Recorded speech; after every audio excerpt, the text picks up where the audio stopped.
Schönen guten Tag, ich grüße Sie ganz, ganz herzlich. In den vergangenen Monaten kam es ja wiederholt zu Demonstrationen gegen Rassismus.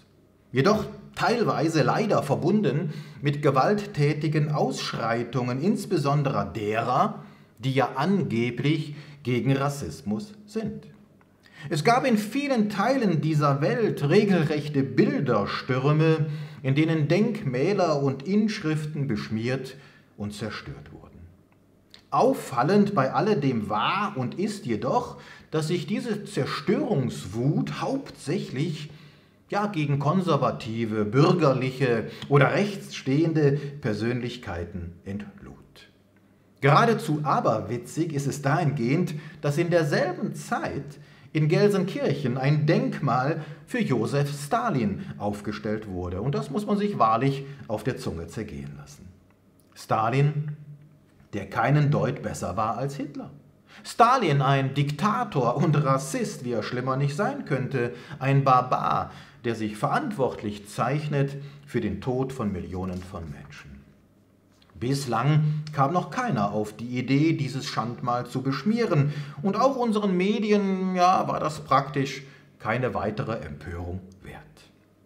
In Trier wurde vor noch nicht allzu langer Zeit ein Denkmal von Karl Marx enthüllt. Und zwar ohne, dass man jetzt befürchten muss, dass dieses beschmiert, geschweige denn zerstört wird. Nun ja, man kann über Karl Marx denken, was man will, aber ein lupenreiner Demokrat war der sicherlich auch nicht. Viele Straßen sind benannt nach linksradikalen, sozialistischen, marxistischen, antisemitischen und kommunistischen Personen, die in ihrem Gedankengut nicht besser waren als jene, die man jetzt des Rassismus bezichtigt. Bei alledem frage ich mich, wer ist eigentlich der Maßstab? Wer ist der Maßstab, um zu beurteilen, wer ein Rassist und was rassistisch ist? Wer hat die Befugnis, darüber zu befinden, welche Namen aus dem Gedächtnis der Menschen verschwinden sollen und welche nicht? Warum ist es beispielsweise schick, das Konterfei eines Che Guevara spazieren zu tragen, aber das Tragen eines Hemdes mit dem Gesicht von Donald Trump wäre eine reine Provokation. Wer nimmt sich das Recht heraus, mir das Essen eines Zigeunerschnitzels oder eines Mohrenkopfes zu vermiesen? Und sind denn viele derer, die in den vergangenen Wochen und Monaten gegen Rassismus aufbegehrt haben, nicht selber, zumindest ein Stück weit, Rassisten? Ist es etwa nicht rassistisch und diskriminierend, die Polizei und Teile der Bundeswehr so ganz pauschal Rassismus und Rechtsextremismus vorzuwerfen? Könnte man bei dieser Pauschalisierung, bei dieser Undifferenziertheit der Friday for Future Bewegung nicht genauso gut Linksextremismus vorwerfen? Oder unserem Gesundheitsministerium rassistisches Gedankengut? Nun, wie dem auch sei, so will ich diese Thematik aber ohnehin mal aus einem ganz, ganz anderen Blickwinkel beleuchten, nämlich anhand der Bibel. Und fragen wir uns doch zunächst einmal, taucht der Begriff Rasse, der ja mittlerweile auch in Frage gestellt wird, in der Bibel überhaupt auf? Und da müssen wir feststellen, nein. Die Bibel, sie spricht von der Schöpfung Gottes, der den Menschen als Mann und Frau erschaffen hat. Im weiteren Verlauf gab es natürlich dann die verschiedenen Menschengruppen, aber diese stammen allesamt vom ersten von Gott erschaffenen Menschenpaar ab, beziehungsweise dann später nach der Sintflut von Noah und seiner Familie. Das heißt, selbstverständlich gibt es unterschiedliche Gruppen, Stämme, Nationen und Völker, aber alle Menschen haben gemeinsame Vorfahren, haben eine gemeinsame Wurzel. Und demzufolge sollte eigentlich schon klar sein, dass die Bibel keine Rechtfertigung für Rassismus bietet. Und immer dann, wenn Christen meinten, anhand der Bibel rechtfertigen zu können, gewisse Menschen auszugrenzen und zu diskriminieren, standen diese niemals im Einklang mit der Heiligen Schrift. Und zweifelsohne ist auch im Namen der Christenheit dahingehend viel Unrecht geschehen. Man denke an die Sklaverei in den USA, die man bisweilen ja sogar biblisch rechtfertigte. Man denke auch an die Apartheid in Südafrika, wo Menschen mit der Bibel in der Hand sich insbesondere gegen Schwarze erhoben. Aber nochmals sei hier betont, in diesen Fällen haben Menschen die Bibel missbraucht und sich mit der Bibel in der Hand unbiblisch verhalten. In der Apostelgeschichte, da heißt es wie folgt, Apostelgeschichte Kapitel 17 ab Vers 24, der Gott, der die Welt gemacht hat und alles, was darin ist, er hat aus einem Blut, sagen wir ruhig mal aus einem Geschlecht, jedes Volk der Menschheit gemacht. Und somit sollte doch klar sein, dass ein Christ niemals eine Rechtfertigung besitzt, Menschen auszugrenzen, zu diskriminieren und zu beleidigen. Es gibt keine biblische Legitimation, um sich über Menschen anderen Glaubens, anderer Herkunft, anderen Aussehens oder anderem Denkens zu erheben.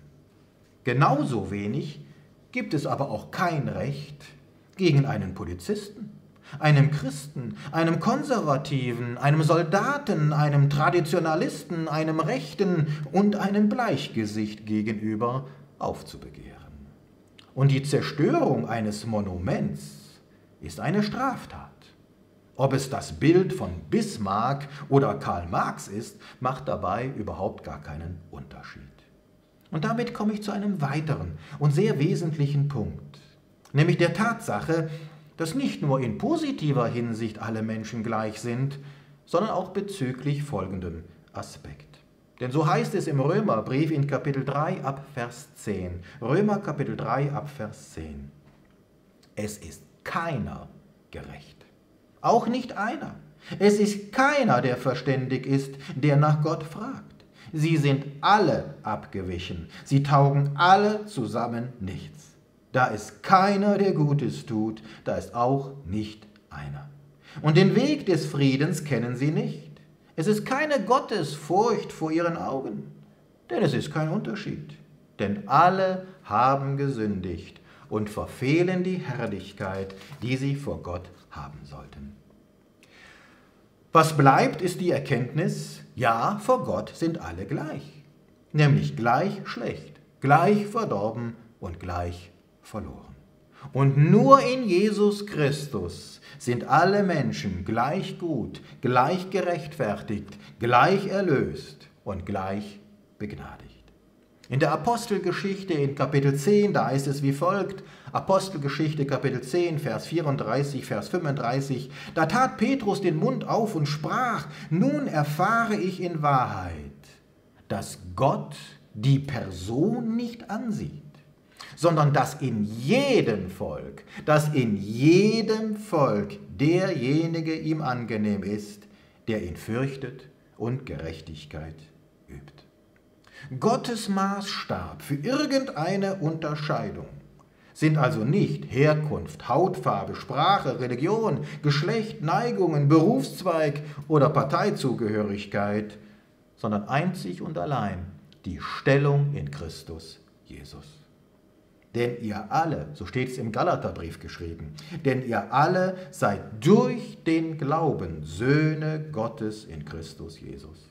Da ist weder Jude noch Grieche, da ist weder Knecht noch Freier, da ist weder Mann noch Frau, denn ihr alle seid einer in Christus Jesus. Galater Kapitel 3, die Verse 26 bis 28.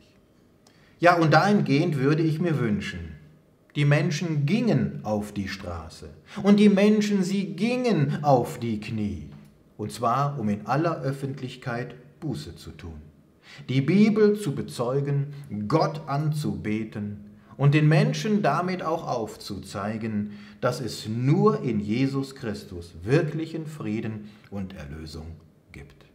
Solange aber nur Bismarck und Co. vom Sockel gestoßen werden, wird sich nichts ändern. Erst recht nicht, wenn zugleich Marx und Stalin verehrt werden.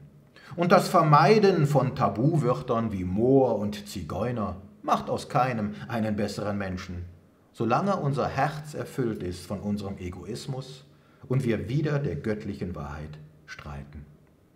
Darum, so sagt es der Römerbrief in Kapitel 2, Vers 1, darum bist du nicht zu entschuldigen, o Mensch, wer du auch seist, der du richtest. Denn worin du den anderen richtest, verurteilst du dich selbst. Denn du, der du richtest, verübst ja dasselbe. Was zwingend und dringend vom Sockel gestoßen werden muss, ist unser Stolz, unsere Lieblosigkeit, unsere Selbstgerechtigkeit und vor allem unsere Gottlosigkeit. Ja, mag unser treuer Gott und Herr es schenken, dass noch so manch einem die Augen geöffnet werden und sich noch Menschen zu Jesus Christus hinwenden. Und in diesem Sinne schließe ich mit Römer Kapitel 1, Vers 16. Denn ich schäme mich des Evangeliums von Christus nicht, denn es ist Gottes Kraft zur Errettung für jeden, der glaubt. Gott segne Sie.